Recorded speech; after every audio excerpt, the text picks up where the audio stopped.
नमस्कार, आज मी तुमच्या सर्वांसाठी एक नवीन रेसिपी घेऊन आली आहे। सो रेसिपी लास्टपर्यंत बघा, तुम्हाला ही नक्की आवडणार। जिचे नाव आहे चीज ब्रेड वडा।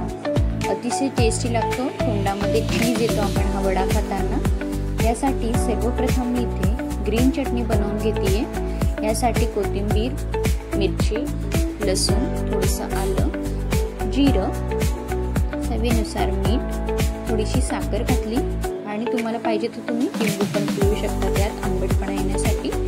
त्यानंतर हे मिक्सरवर बारीक केल्यानंतर इथे बेसन पीठ घेतले थोडं, त्यामध्ये मीठ, हळद, ओवा घातला थोडासा आणि थोडंसं चिमूटभर हिंग घातलं। हे मिक्स करून व्यवस्थित बॅटर भिजवून घ्यायचं। आपलं हे वडा बनवणार जो आहे त्याचं जे बाहेरचं आवरण आहे हे छान जास्त पातळ पण नाही भिजवायचं, मीडियम मध्ये भिजवायचं।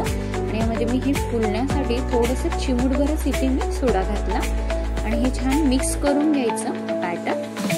असं हे भिजवून झालेलं आहे। आता एकीकडे मी इथे ब्रेड घेतला एक, त्याचे गोल सर्कल मध्ये हे असं शेप मध्ये कट करून घेतले झाकणाच्या द्वारे।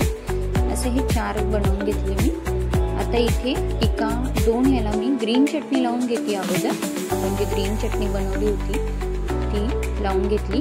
त्यानंतर दुसऱ्या ह्याला टोमॅटो केचप लावून घेते। आपला जो वडा बनवणार आहे त्याला अगदी ग्रीन चटणीचा आणि टोमॅटो केचपचा आंबट गोड टेस्ट अशी वड्याला येते आणि खूप छान लागतो। आणि त्यात तोंडात चीज पण येतं, त्यामुळे इथे मी चीज पण घालणार आहे। छान पातळ असे लेअर कट करून घेतले चीजचे आणि ते चीज इथे मी घालते, लावते।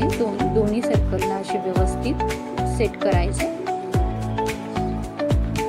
सेट करून झाले की जो आपण सॉस लावलेला जो लेअर आहे तो आपण यावर बंद करायचा आणि थोडंसं हाताने प्रेस करून घ्यायचं, जेणेकरून आपण हा सेट होईल व्यवस्थित। असा हा प्रेस करून झाला की आपण हा तळून घेणार आहोत बेसनमध्ये घोळून। असं छान इथे तळून घ्यायचं। छान असे हे क्रिस्पी आणि छान असं ब्राऊन रंगामध्ये छान तळून घ्यायचे हे वडे। खूप छान लागतात आणि अगदी सर्वजण आवडीने खातील। अगदी 2 वडे खाल्ले तरी पोट भरतं, एवढंच छान लागतात। आणि चीज पण मुलांना थोडंसं वेगळं काहीतरी यावर तुम्ही पाहिजे तर चाट मसाला घालून सुद्धा देऊ शकतात मुलांना, खूप छान लागतो। आणि टिफिनमध्ये पाहिजे तर टिफिनमध्ये पण देऊ शकतात। असा हा छान आवडीने खाणारा सर्वजण खातील असा हा पदार्थ नक्की ट्राय करून बघा।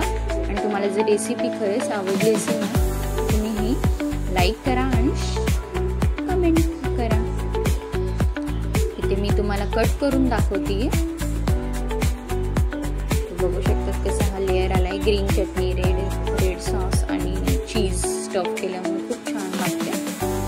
सो करून बघा ही तुम्ही रेसिपी, तुम्हाला ही नक्की आवडणार।